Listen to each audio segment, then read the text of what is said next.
Assalamualaikum warahmatullahi wabarakatuh.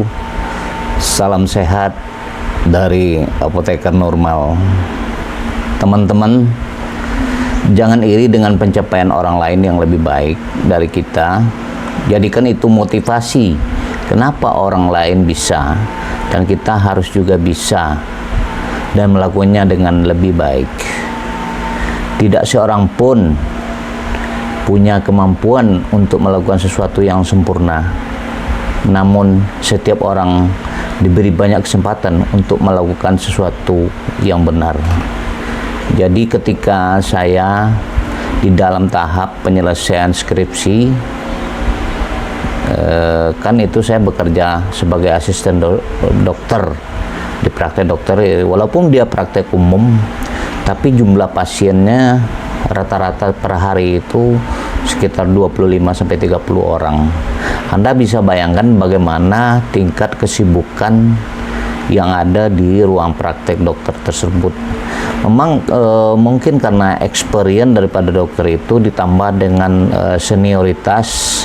Beliau juga bekerja di salah satu rumah sakit swasta di Kota Padang, sehingga tingkat kepercayaan pasien kepada beliau ini cukup tinggi. Maka rata-rata pasien yang bisa di cover untuk berobat di tempat praktek beliau ini kurang lebih ya sekitar 30 orang per hari.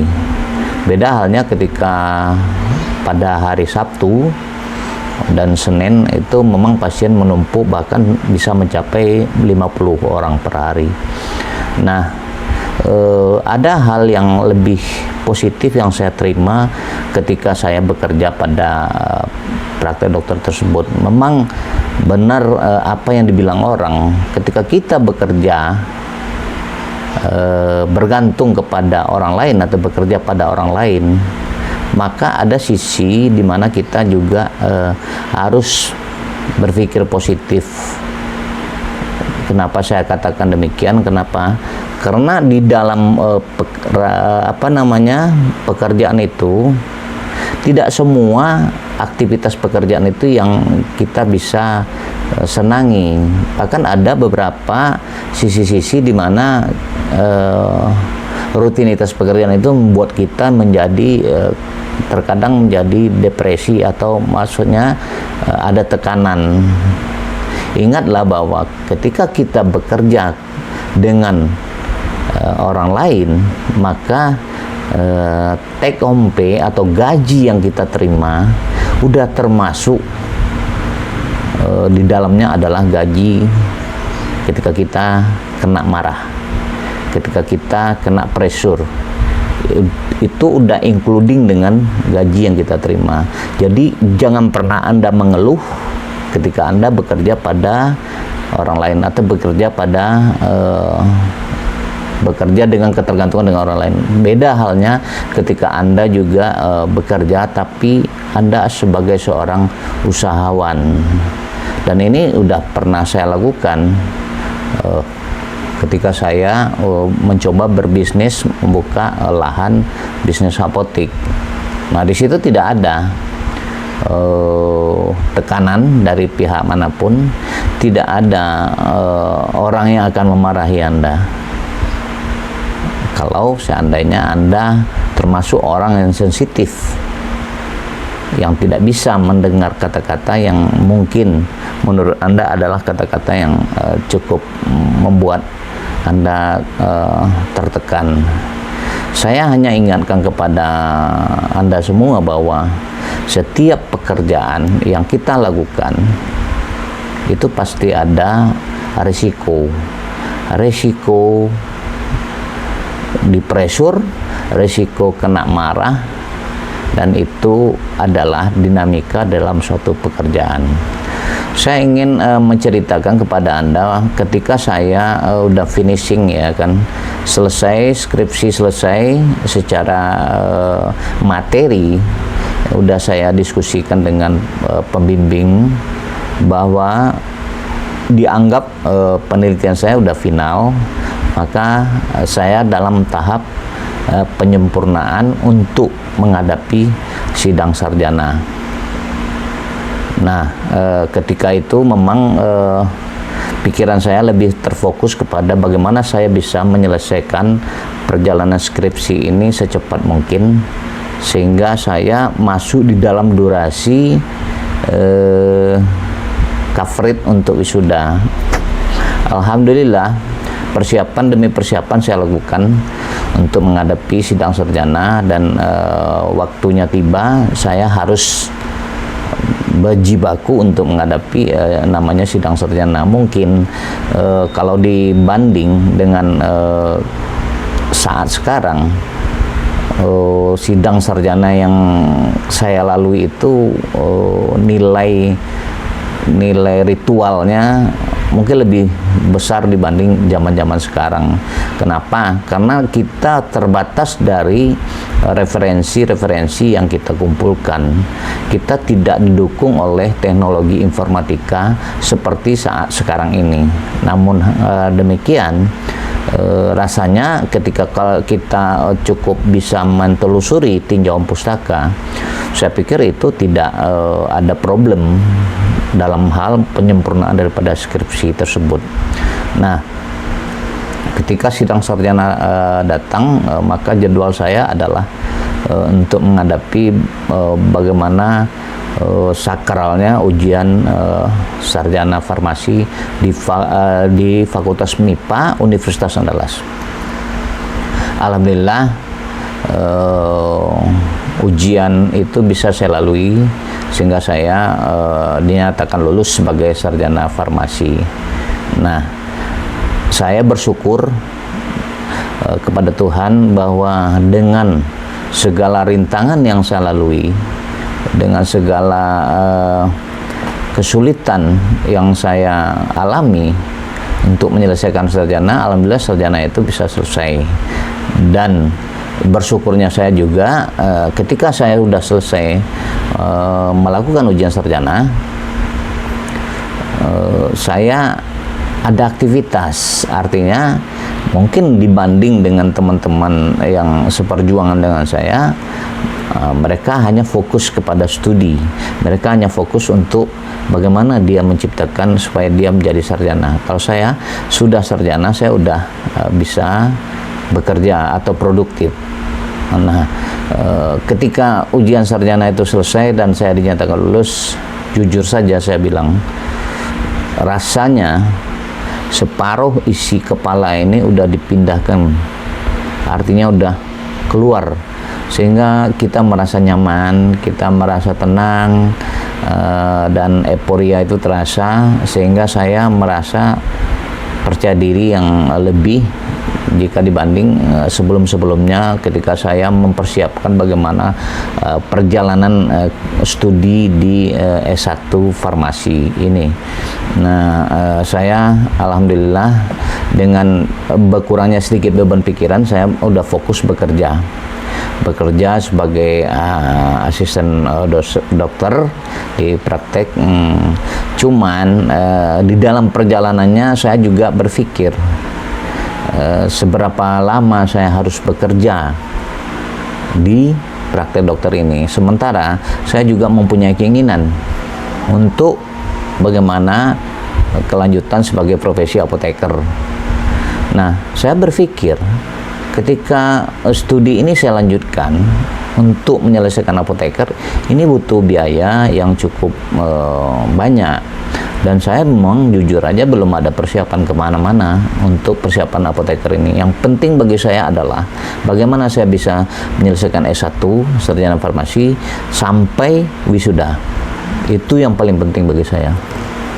Perkara kelanjutan apoteker itu bagi saya urusan yang kedua. Tapi alhamdulillah ekonomi atau kelanjutan ekonomi saya di Kota Padang bisa ditopang dengan pekerjaan saya sebagai asisten dokter di praktek dokter umum. Nah, di dalam perjalanan saya bekerja di praktek dokter itu ada suatu pemandangan yang menurut saya cukup tertarik saya dan menantang, yaitu ketika pasien habis itu ada tamu-tamu dokter tamu-tamu dokter yang saya lihat cukup perlente, baik itu wanita maupun pria, dengan pakaian yang rapi dan membawa satu tas, ya kan. Dan jujur aja sebelumnya saya nggak tahu apakah ini juga pasien atau gimana, saya nggak tahu, jujur, karena saya buta dengan ilmu seperti itu. Ketika saya tanya salah satu daripada mereka, ternyata mereka ada keperluan bertemu dengan dokternya, tapi tidak berobat. Nah, ini yang cukup menarik bagi saya itu.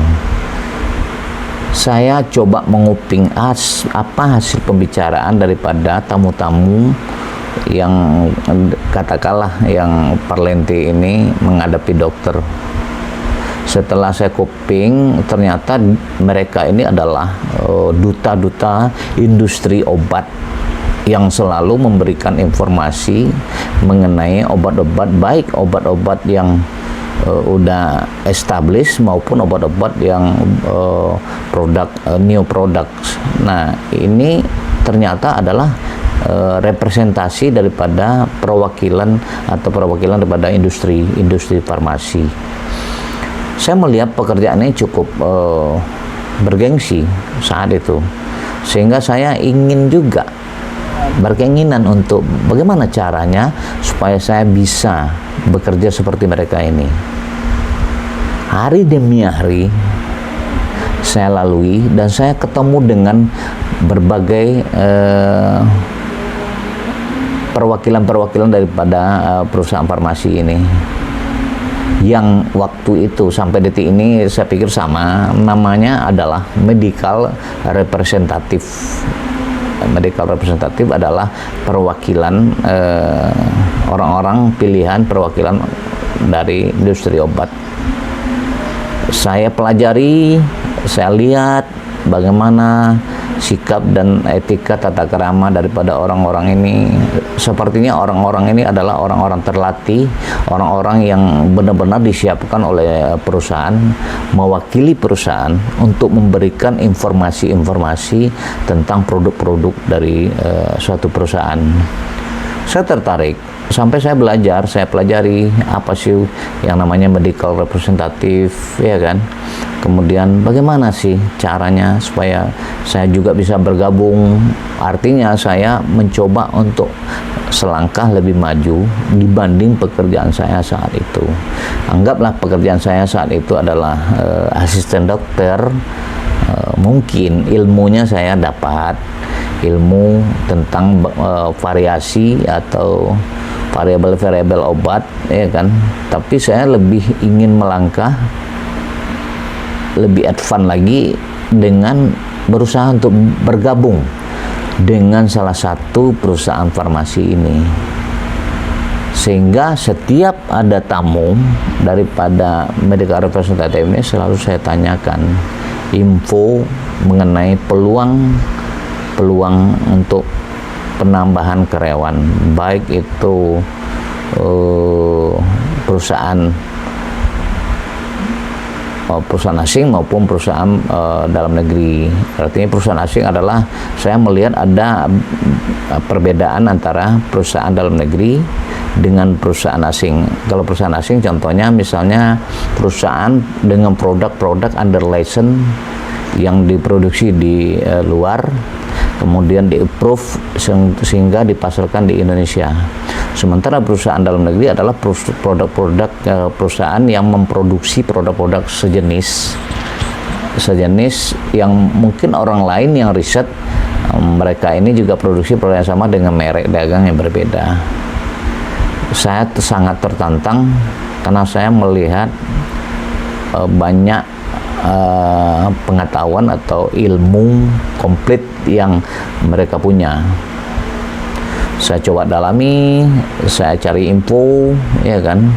Kemudian bagaimana saya bisa suatu ketika saya bergabung dengan salah satu daripada perusahaan farmasi ini. Dan saya coba baca-baca informasi bahwa ternyata orang-orang yang menjadi medical representative itu bukan hanya berbasic daripada farmasi, bahkan ada disiplin ilmu lain yang bergabung di situ. Ada ekonomi, bahkan ada dari jurusan fakultas hukum. Artinya orang yang bisa mengikuti training produk oleh perusahaan yang bersangkutan, maka dinyatakan lulus, mereka siap untuk diterjunkan ke lapangan. Nah, ini saya pelajari sampai suatu ketika saya dapat info dari salah satu medical representative bahwa ada perusahaan A yang sedang mencari karyawan untuk ditempatkan di Kota Padang. Nah, bagaimana kelanjutannya info ini saya olah? Silakan Anda tonton kelanjutan dari video saya ini, sehingga saya akan berbagi pengalaman kepada Anda semua. Bagaimana saya meniti karir di dunia farmasi, khususnya di marketing. Ini ilmunya cukup lengkap, sehingga nanti akan saya share kepada Anda trik-trik apa aja yang kita akan hadapi dalam interview di bidang medical representative. Oke, terima kasih. Salam sahabatku apoteker Indonesia.